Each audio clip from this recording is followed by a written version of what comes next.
23 juillet. Et comme vous pouvez le voir, je suis en train de tourner des lignes de regain. En fait, c'est simplement les lignes de regain qu'on n'a pas réussi à botteler hier soir.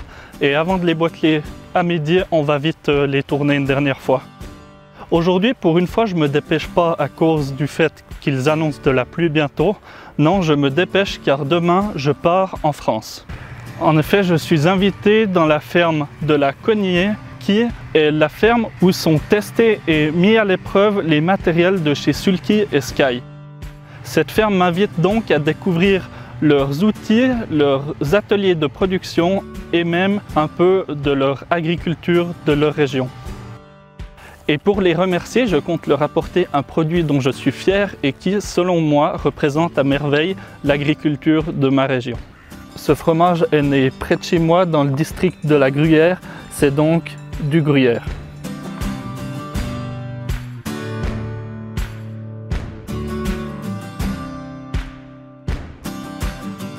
Je vais donc aller en chercher quelques kilos à la maison mère du gruyère à Gruyère.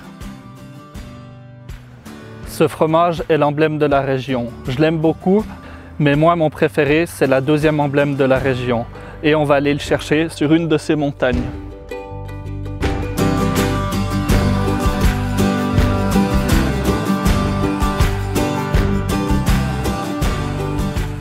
Le fromage que je viens chercher est un fromage d'alpage, ce qui veut dire que les premières étapes de sa fabrication sont réalisées à l'alpage. Par exemple, comme ici sur l'alpage de la Guignarda.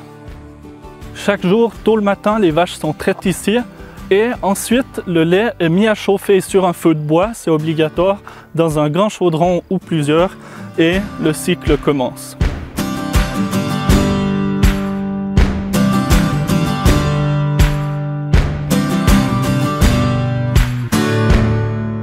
Pour l'anecdote, l'alpage où je viens chercher ce fromage a reçu l'année dernière le premier prix de vacherin fribourgeois d'alpage. Une deuxième petite anecdote, une partie du fourrage que je fais chaque année sur la ferme a été livrée ici les 4 dernières années. Donc parfois ça me fait plaisir de me dire que mon fourrage contribue à petite échelle à ce tout bon vacherin. Allez, je vais chercher le fromage.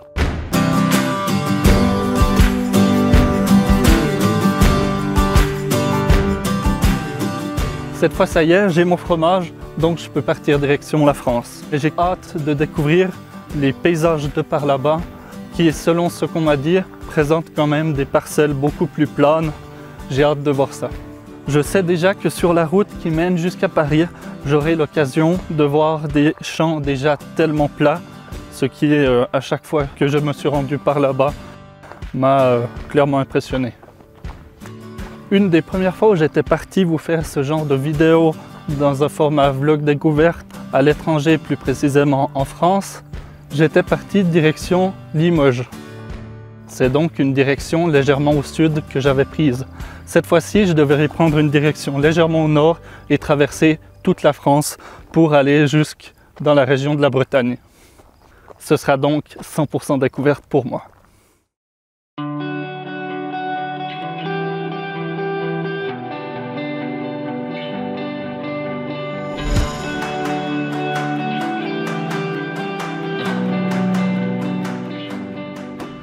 Alors ça y est, je suis arrivé sur la ferme de la Cognier. On va découvrir ce qu'il se passe par ici, parce que, à ce qu'on m'a raconté, il se passe des choses très intéressantes. Alors ici, on découvre déjà les outils de chez Sulky et Sky. C'est des outils qui sont préparés pour être testés. Autour de cette ferme, il y a 170 hectares de cultures qui sont menées en agriculture biologique sans labour et à mon avis, ils réalisent tout un tas de tests. Le patron va me faire un tour et m'expliquer un peu de ce qu'il a appris pendant les 19 dernières années.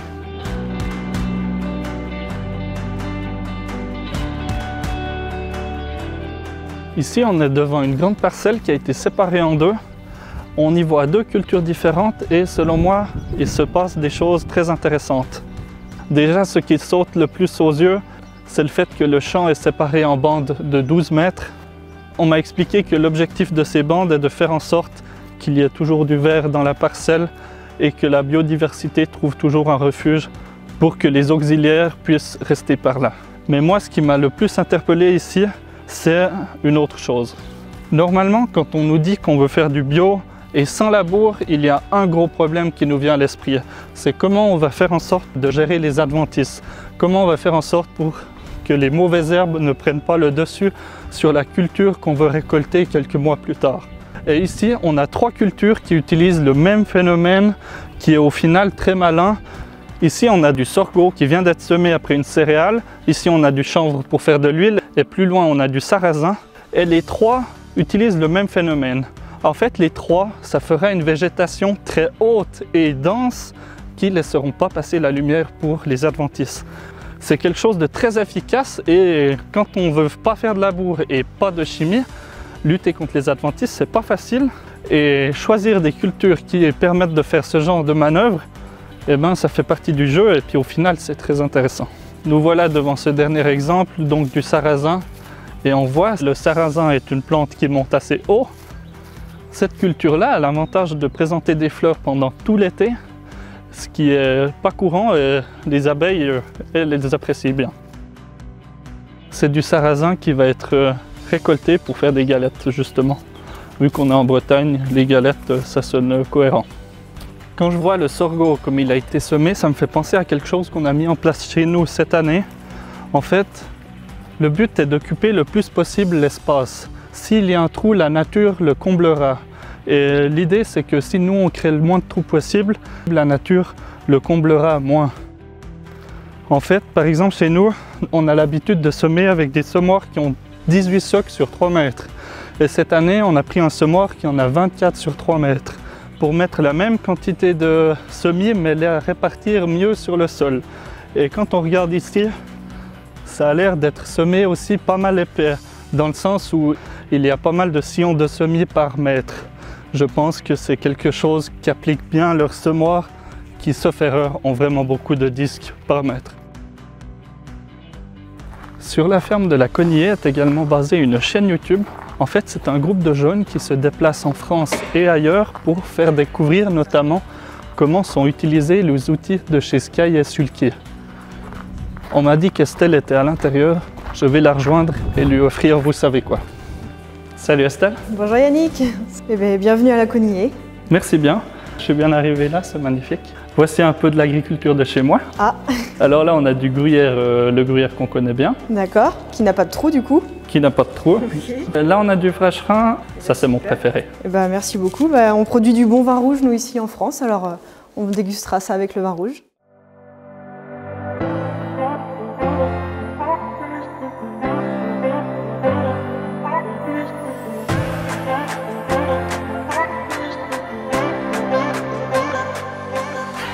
Alors cette fois on est au champ, on est arrivé sur une parcelle de chaume d'orge pour tout simplement déchaumer et tester ce magnifique déchaumeur de 8 mètres. Ça s'annonce très impressionnant par rapport à ce dont moi j'ai l'habitude. L'ensemble était auparavant en préparation à la Cognier. On a d'ailleurs un petit peu aidé à mettre le jumelage. Et maintenant l'idée est de faire cette magnifique parcelle pour voir à quoi ça ressemble. On va faire 2-3 images.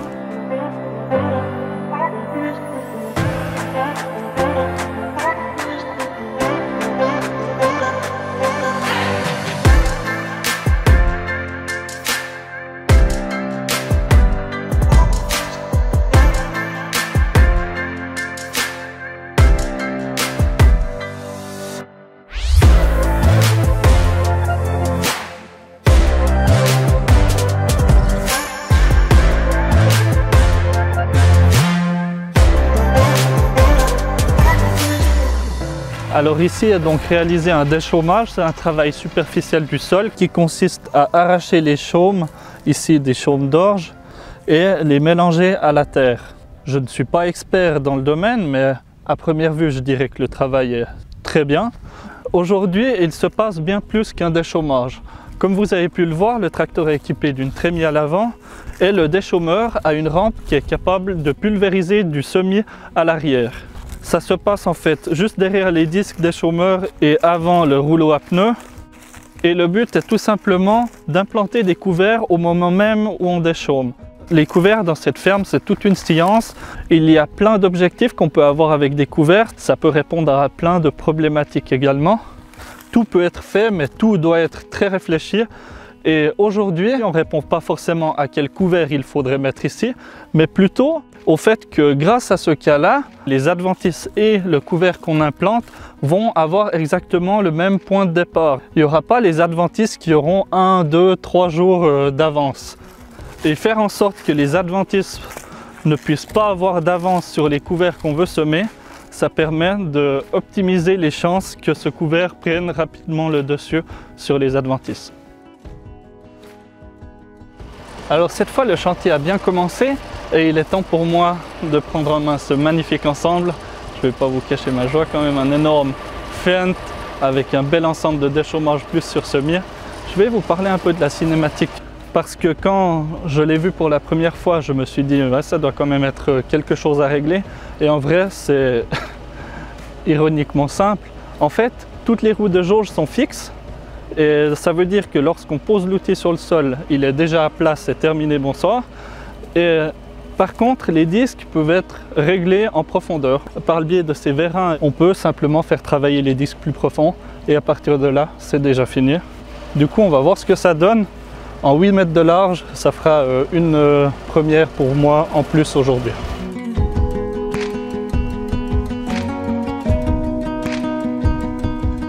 On baisse le relevage, on lève les roues, tempomate et c'est parti. En plus, je peux profiter de l'autoguidage, alors à partir de là, franchement, c'est trop facile. C'est magnifique, c'est la première fois que j'ai autant d'automatisme dans un tracteur et ça permet d'avoir le luxe de contrôler ce qu'on fait en continu. La vitesse de travail est réglée à 11 km/h. La profondeur de travail est de 6 cm. L'outil est vite levé et on a juste la place qu'il faut pour faire demi-tour. Là, on voit qu'il y a un petit peu d'eau, alors je fais un petit peu en sorte de ne pas passer dedans. Et on est reparti pour reprendre une bande. Plein tube. Tempomate. Et c'est parti.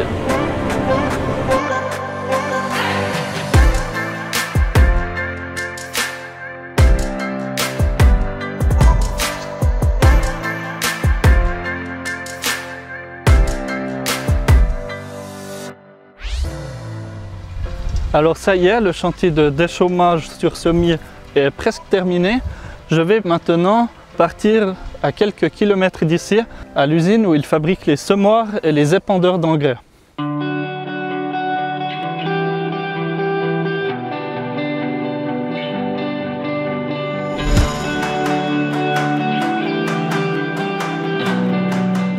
Comme vous le savez, j'ai fait un apprentissage de polymécanicien. C'est-à-dire j'ai appris un métier où on fabrique des pièces qui ensuite iront dans des machines. Depuis peu, je me suis même construit mon propre atelier de polymécanique derrière la ferme. Donc me retrouver dans une entreprise où ils fabriquent des aussi belles machines agricoles, c'est fantastique. Je vois tout ce que je connais, j'adore. Il y a vraiment de tout et je vais vous montrer ça. On est donc dans une entreprise qui s'occupe d'assembler beaucoup de pièces pour Sulky et Sky. Mais ici, par exemple, sont complètement fabriqués les semoirs EasyDrill qu'on va voir plus tard et également, par exemple, les épandeurs d'engrais portés. Comme souvent dans une usine de fabrication de machines, ça commence par le stock de matière. Ensuite, une des prochaines étapes est le poste de pliage. Le poste pliage consiste simplement à faire ce genre de pli. Ça donne une forme à la tôle et également souvent de la rigidité à la machine. Et ensuite, il suffit simplement de poser les tôles côte à côte sur des posages, puis pointer et souder toutes les tôles ensemble et ça forme une pièce, comme ici, une trémie de semoir EasyDrill. C'est dans ce genre de poste qu'une partie de la soudure est réalisée sur des posages comme on voit juste derrière moi. Et un opérateur prend la torche ici et commence par pointer, on commence toujours par pointer et ensuite soude les trémies qu'on a vues juste avant. Il faut savoir aussi que la technologie de soudure a bien évolué et qu'une partie de la soudure se fait via des robots. Ça permet de gagner en productivité Et les soudures sont également largement standardisées, ce qui apporte une homogénéité sur les soudures de différentes machines. Et c'est quelque chose qui est souvent très apprécié et recherché de nos jours dans les industries modernes. Derrière moi, on voit une franche séparation entre la partie assemblage mécano-soudé et la partie montage qui est sur ma droite. Et juste ici sont montés les semoirs de semi-direct Sky. On voit une version de 3 mètres ici qui pourrait être une version pas mal adaptée à la région de par chez moi. Il lui manque les éléments semeurs en dessous avec les disques et bien sûr son châssis. Et juste 10 mètres plus loin, son grand frère est en plein montage. Il s'agit là de semoirs en 4, 6 et 8 mètres. Ces semoirs-là offrent des possibilités vraiment nombreuses et c'est donc un peu des concentrés de technologie. Donc l'étape montage est plutôt impressionnante. Et juste ici, au fond de la halle, les semoirs sont terminés et sont presque prêts à être utilisés. Par exemple, celui-ci, en 3 mètres, il lui manque les roues et le timon n'est pas encore attaché, mais il est prêt au transport et prêt à être livré. Et on va d'ailleurs retourner à la Conillet pour voir la réalisation d'un des nombreux travaux qu'il peut proposer.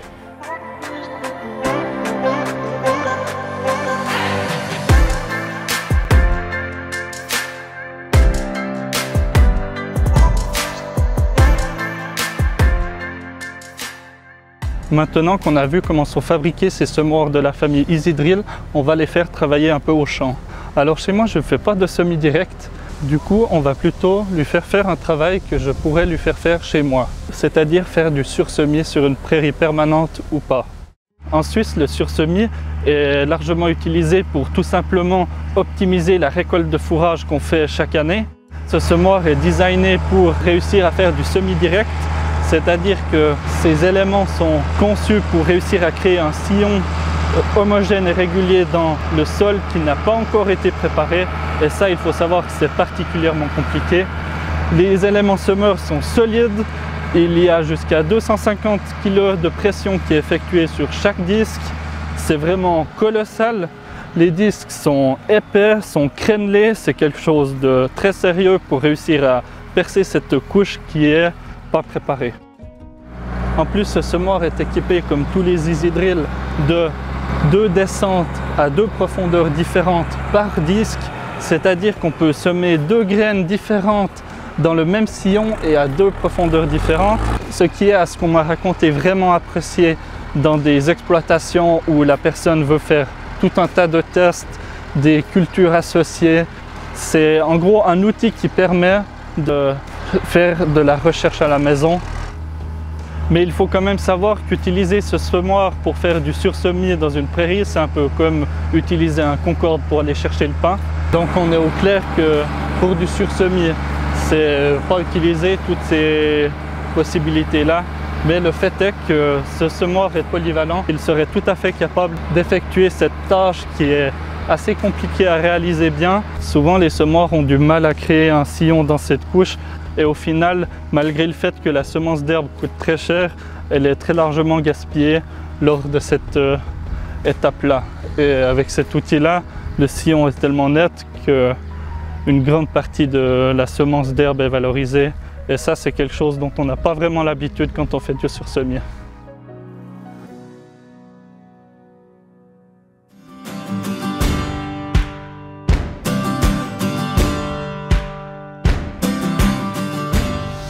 Suite à cela, il était venu le temps pour moi de voyager un peu dans la région. Il y a des chantiers magnifiques. On a vu du semis de petits pois verts.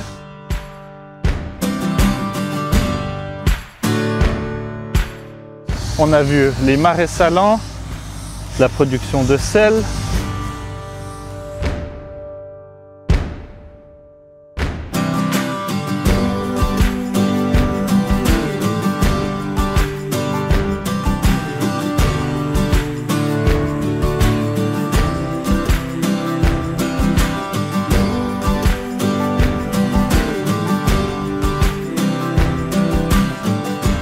Et ici, on est sur un chantier de récolte de choux de Bruxelles.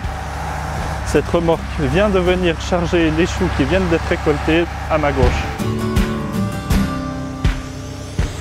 C'est quelque chose que j'avais personnellement jamais vu. La plante est plutôt haute et les choux sont tout autour de la tige principale. Et la récolte se fait à l'aide d'une machine qui est équipée par exemple d'un trieur optique. Tout ça se fait à faible vitesse. La machine avance pas bien vite, mais j'étais bien impressionné de voir tout ce qui sortait de la trémie. Du coup, moi j'étais enchanté de découvrir tout ça, découvrir les machines de chez Sky & Sulky, découvrir leur environnement, la ferme de Laconillé.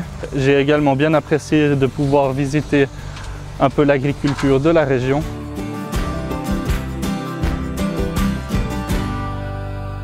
Et j'espère que ça vous a également plu et je vous dis à bientôt pour une prochaine vidéo.